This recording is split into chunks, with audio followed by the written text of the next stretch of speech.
Now we talk to the political actors, including Senator Joni Ernst, who is herself a warrior in the United States Army. Senator Ernst, welcome. It's great to have you back.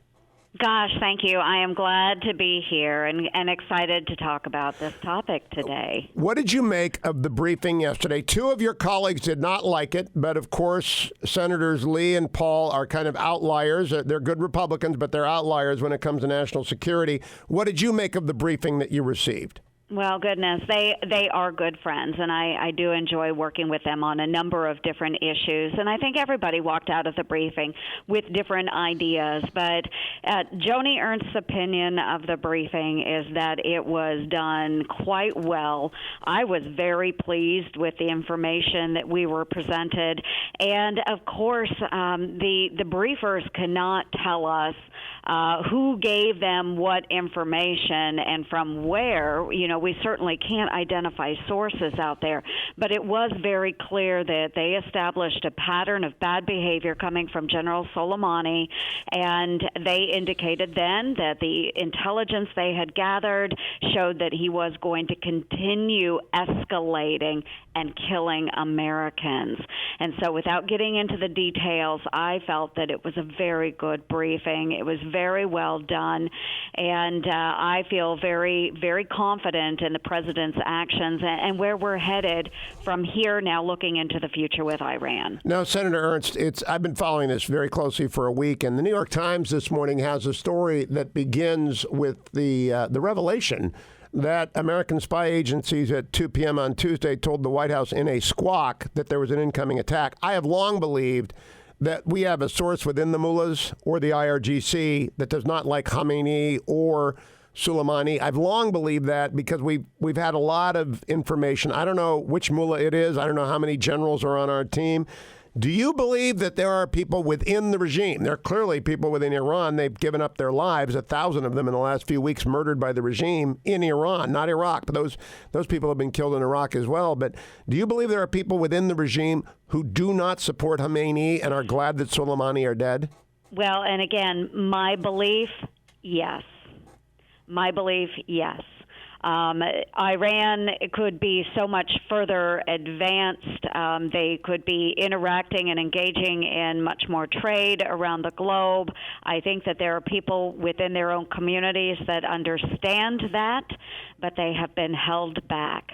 So that is Joni Ernst's belief as well. Now, do you believe that the JCPOA is dead? Because I do not understand why one European country would continue to pay attention to that, which is clearly by events and by the actions of Iran irrelevant to their conduct abroad. It is absolutely irrelevant. And I do believe that we will be able to get Iran back to the table. I certainly hope that is true because the JCPOA, the JCPOA, it really never was a binding agreement. Iran continued to act badly to their neighbors. They continued to, we believe, they continued to develop nuclear capabilities, and it certainly wasn't enforceable. So we have got to get Iran back to the table. We have got to stop them from acquiring those nuclear capabilities, and the president stated quite clearly he is not going to allow Iran to become a nuclear power. Let me play for you, if I can, 3 quotes, Senator Ernst, 2 from your colleagues Tom Cotton and Lindsey Graham, 1 from the Prime Minister of Israel, Benjamin Netanyahu, or Senator Cotton on Fox News last night, cut 31. As I've said for years, if Iran wanted to start a fight, the United States would finish a fight.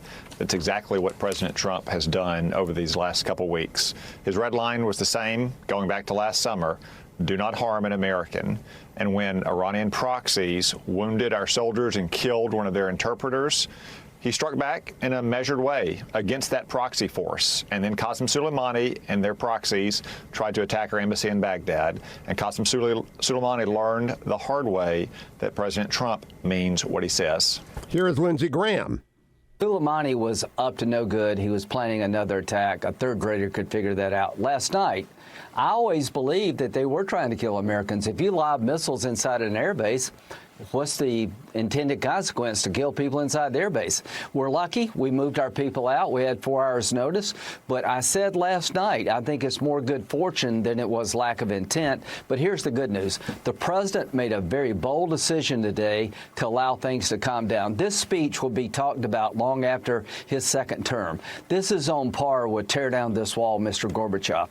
This is resetting the relationship between the world and Iran, just not the United States. The president said there's an evil empire in Iran that's bent on destroying the world, killing the people in Israel and coming after us, and I will no longer tolerate it. So this is on par with Reagan's tear down this wall speech. And here is Prime Minister Netanyahu, cut 27. President Trump should be congratulated for acting swiftly, boldly, and resolutely against this terrorist in chief.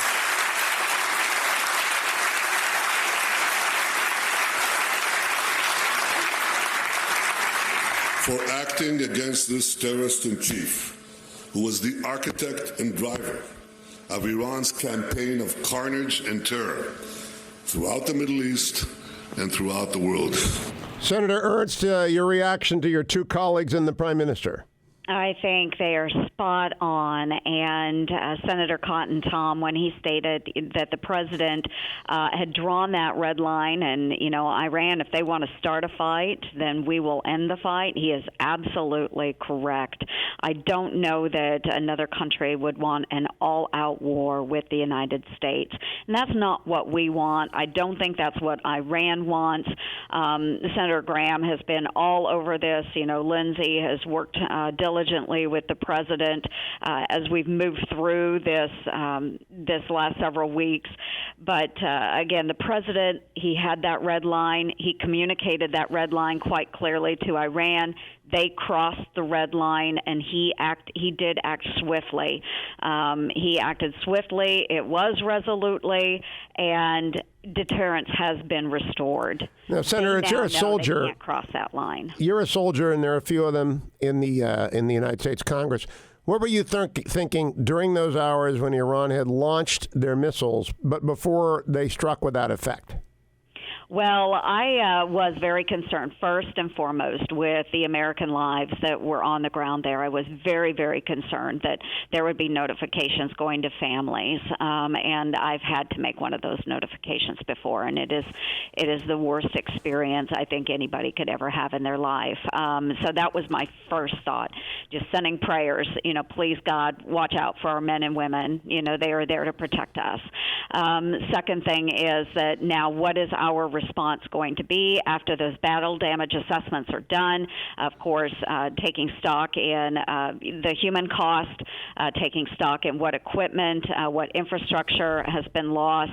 After going through that BDA exercise, then we have to be able to determine what are the next steps moving forward. It does have to be in equal strength going back at Iran, and amazingly, nobody was hurt. Not a single Iraqi, not a single American. So knowing that, I think the response to de-escalate is very good. I think we have to remain vigilant, though, with Iran. We can't just believe that this is the end of it. So, you know, perhaps they will continue with asymmetrical warfare, which is something that they are very good at. But, folks, I'll just tell you that we are better. So we're going to keep our eye on Iran, but I think the president's call to de-escalate was absolutely the right thing to do, and then continue with that maximum pressure campaign on Iran, hurt them economically, bring them back to the table. That's what the president intends to do, and I fully support him on that. Now, Senator, I fully support de-escalating because I think it does give our allies within the regime and the people of Iran a chance to assess the idiocy of this Khamenei and whether or not the IRGC ought to be allowed to continue to pilfer the wealth of that country and isolate it. During the attack itself, I sent a very concise message to my friends in the administration in a position to have some influence. Shock and awe, refineries, grids, bunker busters, sink their Navy, blind them, then do it again. They are firing missiles at our troops. I think I'm kind of representative of a civilian. What do you think of that? If they kill our people, I want to respond massively. Yes, it does need to be somewhat of an equal response. We don't want to go in, obviously, and kill a bunch of innocent civilians. Agree. Which, of course, we have the technology to target very precisely. And that's what the president has done in the past. And I do anticipate that if Iran continues down that path, that we can respond in a way where we are targeting terrorists, we are targeting those that have killed Americans, but yes, it needs to be swift, decisive, and very, very conclusive. There needs to be no doubt in Iran, in their leaders' minds, that America will strike back. We have had many previous administrations that allowed Iran to walk all over us. They walked all over us. And this president will not allow that to happen. He will not allow the bloodshed of Americans to go unanswered. On that note, Senator Ernst, thank you. Very quick question about impeachment. Does the seriousness of the last week, as it does for me, seem to you to cast into absurd relief the idiocy of holding on to articles of impeachment? In other words, we have Americans whose lives are on the line, and we have the House of Representatives playing games with the presidency. Does that not sink in with your colleagues across the aisle? I don't know that it does, Hugh, and I'm sorry to say that. I think this whole exercise has been very political, and some of the statements that were coming out of my colleagues' mouths the other day during the briefing, I was just in shock. There is so much hatred for this president. It just simply doesn't matter. You know, he could do a miracle act, and they wouldn't acknowledge it. So I don't think the seriousness of what has gone on over the past number of days and week has sunk into them on how absurd this process of impeachment is at this point in time. Well, I do believe it's sinking in Iowa and across the United States, except in the hard left of the progressive edge of the weird part of the Democratic Party. Senator Ernst, keep serving, and I appreciate your service. Thank you. It's great to have a warrior in the Senate, so you can take Mike Lee aside and tell him why we don't exactly want to reveal methods and sources and methods. Thank you, Senator.